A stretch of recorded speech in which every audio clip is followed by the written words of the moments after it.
नमस्कार। आज हम लोग बात करने वाले हैं कालिदास की कविता, नहीं, नागार्जुन जी की कविता कालिदास। कालिदास की पंक्तियाँ पहले हम देखें। नागार्जुन लिखते हैं, कालिदास सच सच बताना, इंदुमती के मृत्यु शोक से अज रोया था या तुम रोए थे। कालिदास सच सच बताना।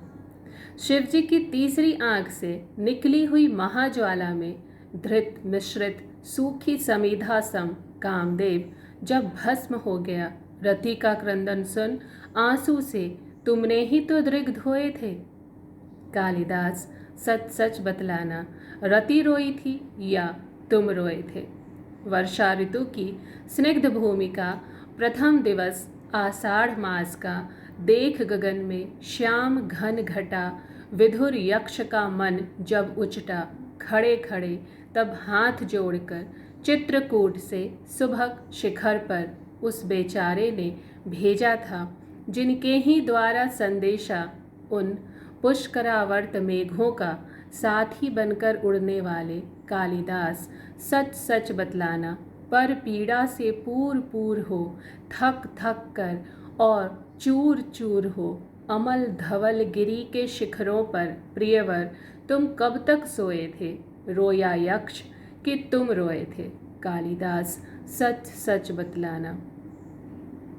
इस कविता में प्रगतिवादी काव्यधारा के प्रतिनिधि कवि नागार्जुन, उनकी रचना यह कालिदास। आप पढ़ें और आपकी आंखें ना भीग जाएं, ऐसा नहीं हो सकता। बाबा नागार्जुन को भावबोध और कविता के मिजाज के स्तर पर सबसे अधिक निराला और कबीर के साथ जोड़कर देखा गया है। नागार्जुन के काव्य में अब तक की पूरी भारतीय काव्य परंपरा को जीवित रूप में देखा जा सकता है। उनका काव्य अपने समय और परिवेश की समस्याओं, चिंताओं एवं संघर्षों से प्रत्यक्ष जुड़ाव तथा लोक संस्कृति एवं लोक हृदय की गहरी पहचान से निर्मित है। उनका यात्रीपन भारतीय मानस एवं विषय वस्तु को समग्र और सच्चे रूप में समझने का साधन रहा है। शैलेंद्र चौहान लिखते हैं, नागार्जुन सही अर्थों में भारतीय मिट्टी से बने आधुनिकतम कवि हैं। प्रोफेसर मैनेजर पांडे ने उन्हें जनकवि कहते हुए उनकी जनता के प्रति जवाबदेही को स्पष्ट किया है। नागार्जुन की कविता विद्वानों के लिए भी है, किसानों के लिए भी है। गहन संवेदना को अभिव्यक्त करती उनकी कविताएं मानव प्रेम तथा प्रकृति के मनोरम चित्र भी प्रस्तुत करती हैं। कालिदास शीर्षक से प्रकाशित उनकी कविता में उन्होंने कविताओं की रचना प्रक्रिया पर प्रकाश डाला है। नागार्जुन का मानना है, जब भी कोई कवि काव्य सृजन करता है तो उसके कथानक और पात्र उसके अपने जीवन को गहरे तक प्रभावित करते हैं। उन पात्रों का सुख और दुख कवि का अपना सुख दुख बन जाता है। कवि पात्रों की पीड़ा के माध्यम से अपनी पीड़ा का ही चित्रण करते हैं। आचार्य रामचंद्र शुक्ल ने इसी स्थिति को साधारणीकरण कहा है। कालिदास कविता में भी कविता का सारांश कुछ इस तरह हम देखें। इस कविता में नागार्जुन संस्कृत के महाकवि कालिदास के माध्यम से कविता की रचना प्रक्रिया की बात करते हैं। कालिदास ने अपने महाकाव्य में जिन पात्रों की पीड़ा को अपने हृदय में अनुभव किया है, कालिदास के जिन महाकाव्यों का उद्धरण नागार्जुन ने दिया है, वे हैं रघुवंश के अज और इंदुमती, कुमार संभव के कामदेव और रति, मेघदूत के यक्ष और उनका विरह। रघुवंश का प्रसंग है कालिदास कविता का प्रथम अनुच्छेद, जिसमें वह लिखते हैं कि कालिदास, तुम सच सच बताना, महाराज अज के पत्नी के निधन पर जो तुम विलाप कर रहे थे, वह क्या तुम्हारा विलाप नहीं था? वह महाराज अज का विलाप था। वह मार्मिक अभिव्यक्ति कैसे प्रस्फुटित हुई? नागार्जुन कालिदास से पूछते हैं। कालिदास सच सच बताना, इंदुमती के मृत्यु शोक से अज रोया था, तुम रोए थे। कहने का भाव यह है कि रघुकुल के महाराज अज का अपनी पत्नी के मृत्यु शोक में जिस तरह के विलाप का चित्रण आपने किया है, वास्तव में वह अज का विलाप था या फिर उनके दुख में आप रो रहे थे। यह विरह वर्णन देखकर ऐसा महसूस होता है मानो महाराज अज के आंसू न होकर स्वयं कवि ने आंसू बहाए हों। कुमार संभव का प्रसंग है दूसरे अनुच्छेद में। यहाँ पर असुरों के वध हेतु शिवजी के पुत्र की आवश्यकता थी।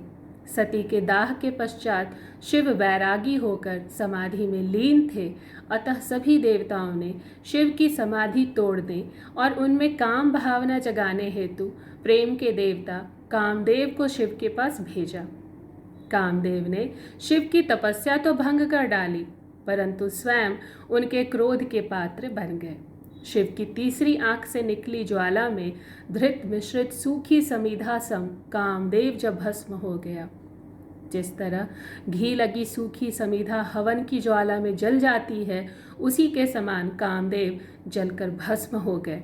नागार्जुन कालिदास से प्रश्न करते हैं कि कामदेव के भस्म होने पर उनकी पत्नी रति का करुण क्रंदन सुनकर क्या तुमने भी आंसुओं से अपनी आंखें नहीं धोई थी? अर्थात रति के दुख का जो वर्णन तुमने काव्य में किया है, उसे पढ़कर तो यही लगता है कि रति की पीड़ा को तुमने हृदय की गहराइयों से अनुभव किया। तभी तो ऐसा प्रतीत होता है कि वह आंसू रति के नहीं होकर तुम्हारे थे। कालिदास कविता का तीसरा अनुच्छेद मेघदूत महाकाव्य के प्रसंग पर आधारित है। मेघदूत कालिदास का विरह काव्य है। इस परिच्छेद में यह कथा है कि एक यक्ष अपनी प्रियतमा को बहुत चाहता है। वह प्रियतमा के प्रेम में इतना डूब जाता है कि अपने स्वामी धन के देवता कुबेर की सेवा में गलती कर बैठता है। कुबेर क्रोधित होकर यक्ष को 1 वर्ष पृथ्वी पर रहने का अभिशाप देते हैं।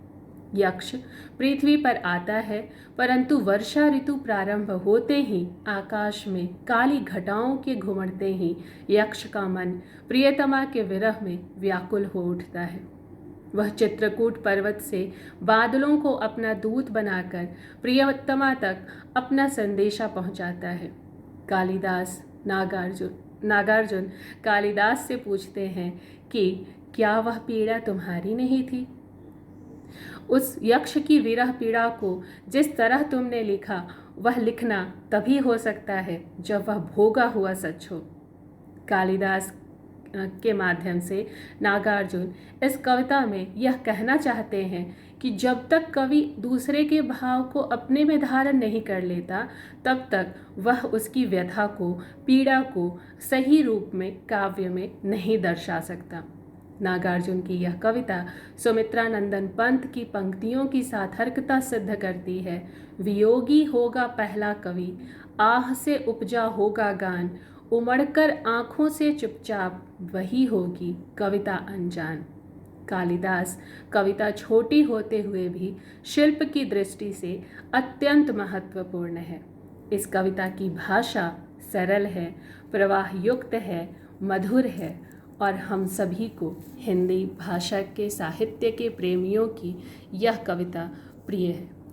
हम सबकी यह प्रिय कविता और हमारे प्रिय कवि नागार्जुन को नमस्कार है। धन्यवाद।